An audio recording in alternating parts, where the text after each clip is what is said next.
doing well. Nearly Friday. It's Thursday, the 15th of September 2022.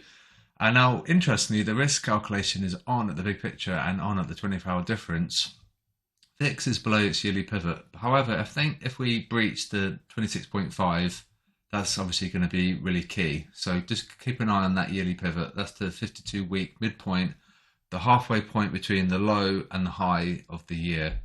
And if we go above, that's going to be quite risk off, and it probably is going to overlook retail sentiment, because the VIX is a measure that the big fish use.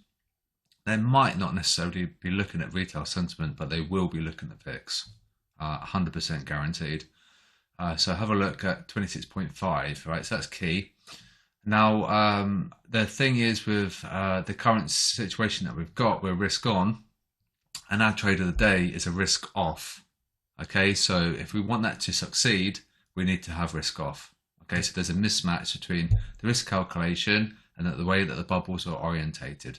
So it could be a bit of a payday for the retail guys. Okay, so just bear that in mind. And obviously the dollar is sensitive to risk on or risk off flows. If we go heavily risk off, the dollar will bounce. If we go risk on, the dollar is going to fall. Okay, so you need to understand the relationship there. And this is how a lot of people lose money, because they don't understand the relationship between FX and risk. They're probably just looking at technicals on their FX, and they don't understand why it's moving up. It's because the fundamental flows are pushing it higher, and it's disregarding the technicals, and it could be disregarding the sentiment as well. Fundamental flows are very strong. Okay, so we want to be keeping an eye on your indices, keep an eye on the Nasdaq, your S&P, the Dow, even the DAX. That will give you a clue. Yield pump, so that kind of gives a stronger dollar emphasis. The 30-year did fall, but it's a small shift. And if we look at the yields now, they're really high and they're really pumping. So if they continue, we'll just be risk off, because this tells us that the flight to safety, the 12th month is the highest I've seen, maybe ever. I think, I'm not sure if that's just ridiculously high. And so yeah, if they continue, we'll see more flight to safety, and the dollar could appreciate because it's regarded as a safe haven. So long term, this is positive for the dollar if they continue pumping. Okay.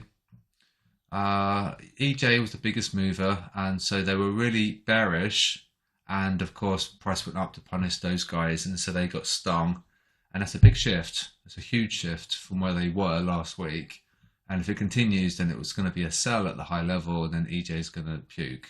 Oil, they're shorting it, and it's a buy at the high level. And gold is that they were long already last week. See the date, and they added long. Right, and so obviously it's more of a sell. Hopefully you understand how that works. Okay. Dollar's mega strong. We call them Hulk, and it's a bit of a Hulk smash right at the moment. And we have to remember the big picture. Look at your big time frames. Okay. NU is the laggard, and the leader is the dollar CAD. So that's shifted. It was the dollar yen, and it's now teetered away. So now the dollar CAD. So CAD weakness and Kiwi weakness. And this will all rely on our fundamental flows. So don't just take it blindly. You need to try and assess, are we going to be risk on or off? I personally don't know. No one really knows which way the market's going to be for New York. By the time New York occurs, will we risk on or risk off? I don't know for sure.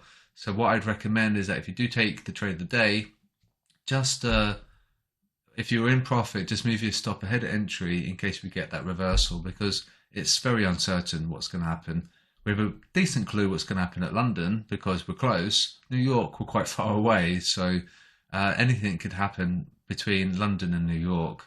So if I were you, I would try and practice moving your stop just ahead at entry, and if you get stopped out, at least you're out of a profit. It's like an insurance policy. So all these would have been successful if you did that, like the insurance policy. So if you want to join us, then here's the Patreon there, and then if you want to get the trade of the day, it's the Bulletin tier. And if you want to get the Discord, it's the basic content. If you want to get the premium content, it's the spreadsheet and Discord, and there's a little button there that says click more. click that and then you subscribe. So, and there's the link to Discord. So here's how we are right now. Now I think potentially this 21 moving average on the S&P, it's at the round number 4,000, just below 4,000. So assuming that we hold below the 21 MA, we could probably argue we've got like a risk off bias potentially.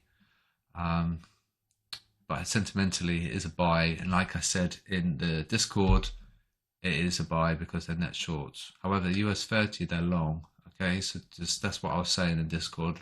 One is making a buy, one's going to make a risky buy. US 30 is going to make a risky buy because at the high level they're long, but if they reduce those longs, it's going to be a buy. So this is why you want to get a copy of the trading station, get the SSI snapshot, and you can see these numbers increase or decrease, and that's the add-in or reduction of volume, and that's how we get our signals. Okay, so not necessarily where we are now, but where have we come from, where are we going to go? EJ was over here, right? And now it's here. What happens tomorrow? It's going to be here. Monday it's going to be here, and it's going to be a sell.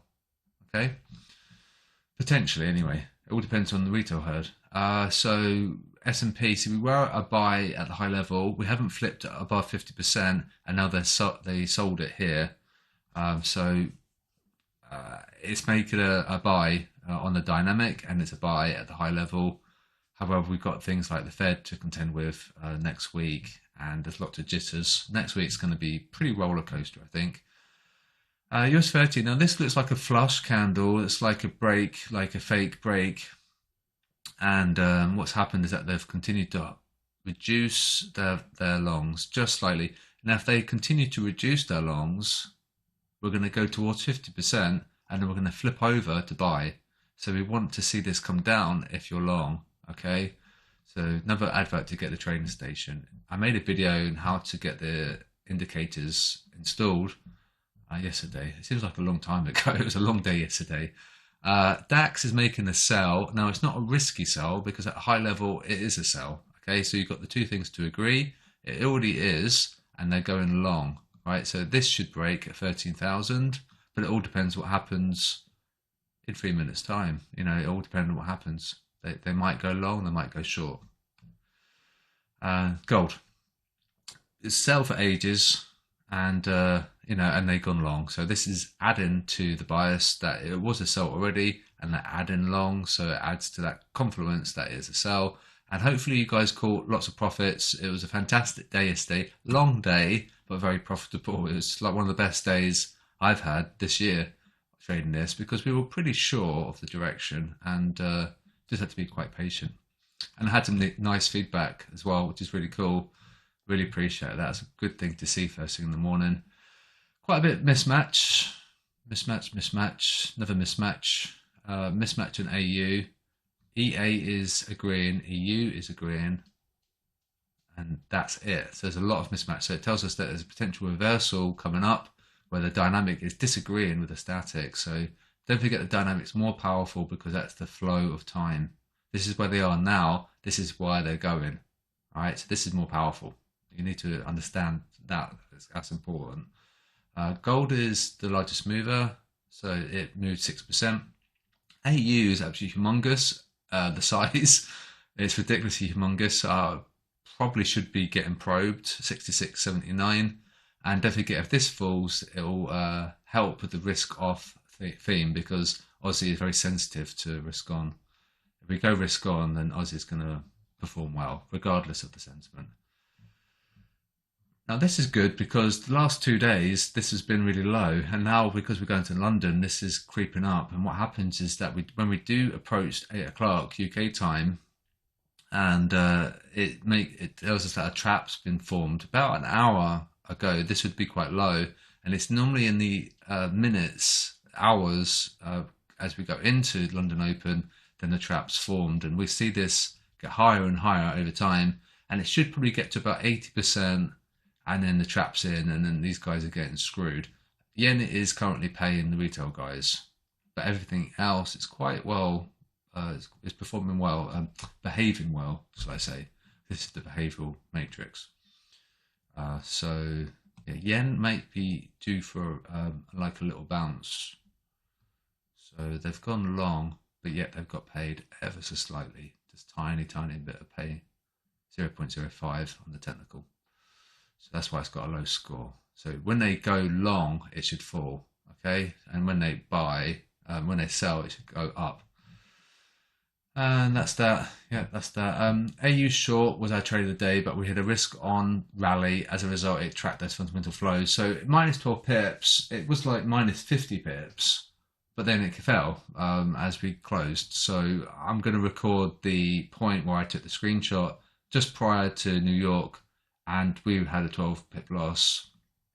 And basically, it's just a gamble because we don't know which way the risk is going to go.